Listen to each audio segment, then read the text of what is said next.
Hello ladies and gentlemen, and welcome back to my channel for another INART figure preview video. Before we get started, I know what you're likely thinking. Justin, really? Couldn't you be more creative than this? Releasing two Superman figure preview videos back to back? Well, my argument is number one, they're made by two different companies, and number two, yeah, I think it's important to release them next to each other just so that if you're trying to make your decision as to which one to get, you've got all of the information at your disposal. You can sit down, mull it over, then decide which one to pick up. At the end of this video, or towards the end of it, I'm trying something new. I've never done this before, but we'll be doing a proper versus segment. Hot Toys versus INART, which is the better value, which is the better piece at the pre-order stage. Once they release, I'll compare them in hand, then we'll see production-wise which piece turned out best. But hopefully that segment is going to be helpful. Let me know if you like it down in the comments below. And if you're heading down that way, why not hit that subscribe, bell notification icon, and join button so you're notified as soon as brand new Superman content goes live. When it comes to accessories for INART's version of Supes, we get more stuff. Plain and simple, still a display base, still Krypto, but a wired and drape cape, two head sculpts, and some interchangeable flight pose boots. Now that translucent flight pole bottom right hand corner of the screen, that is how you attach Supes to the base when he's in the air for a flight pose. They did the same thing with BVS Supes, and we know it works, it's tried and true at this point. The secondary head sculpt, going closed eye instead of heat vision or angry or smiling, it might at first seem like an odd choice. I haven't seen the movie yet. This expression could make so much sense after I've seen it, but for right now, it seems like a bold move.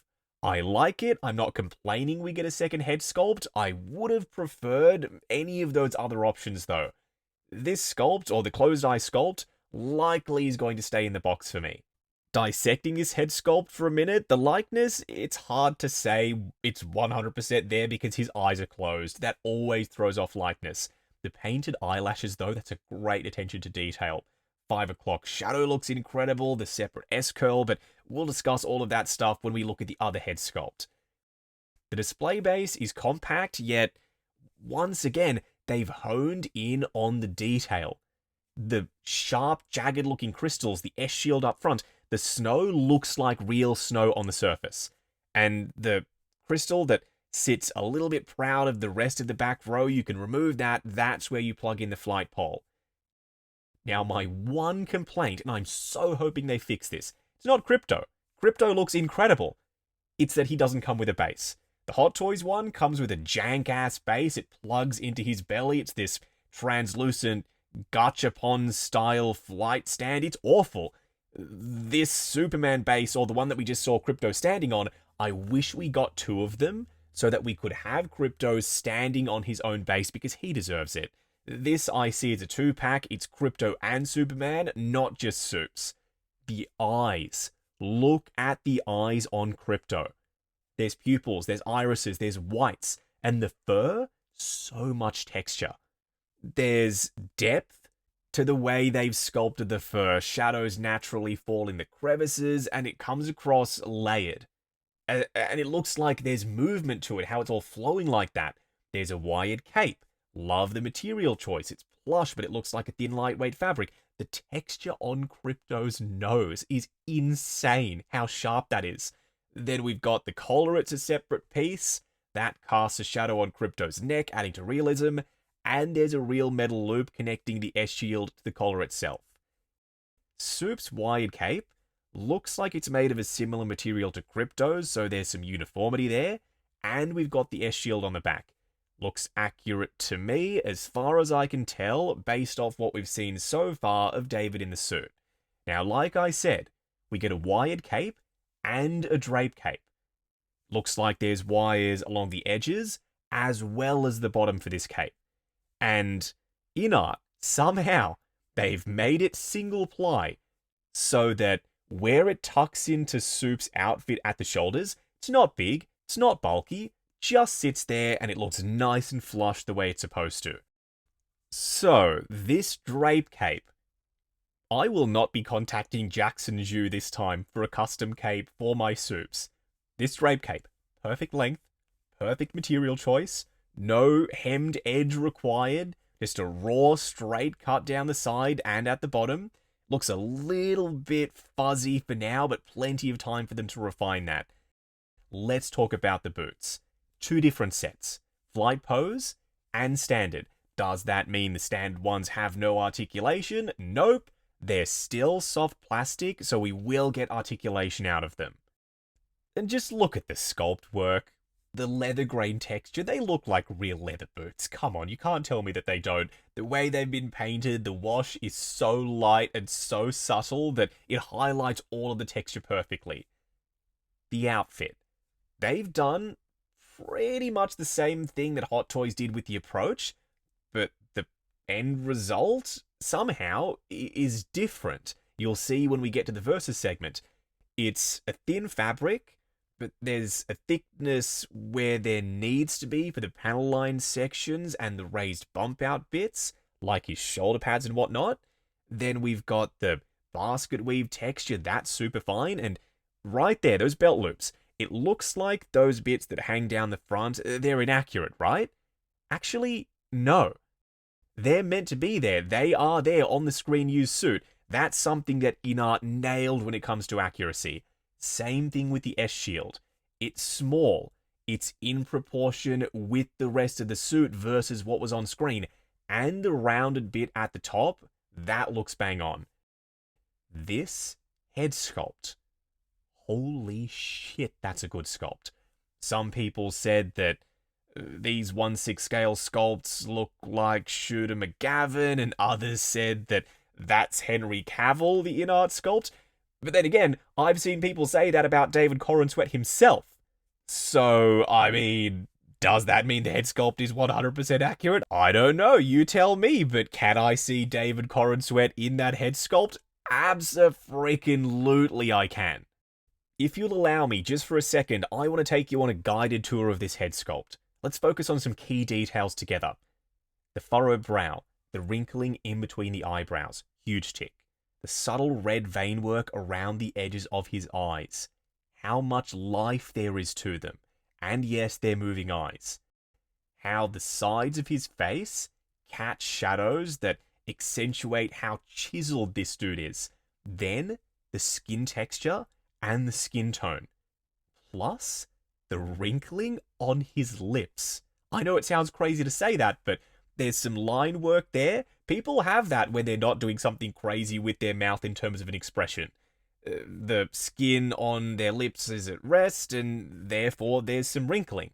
Let's move on to this closed eye head sculpt though. Like I said earlier, brave choice. Wouldn't have been my go-to, wouldn't have been my number one pick, but here it is. What do y'all think about this sculpt?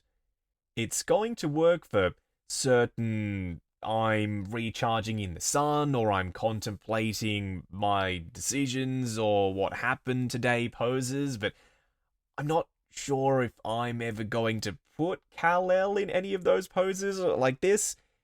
It's there if you want it. It's a nice bonus. You can completely ignore that head sculpt if you don't want to use it.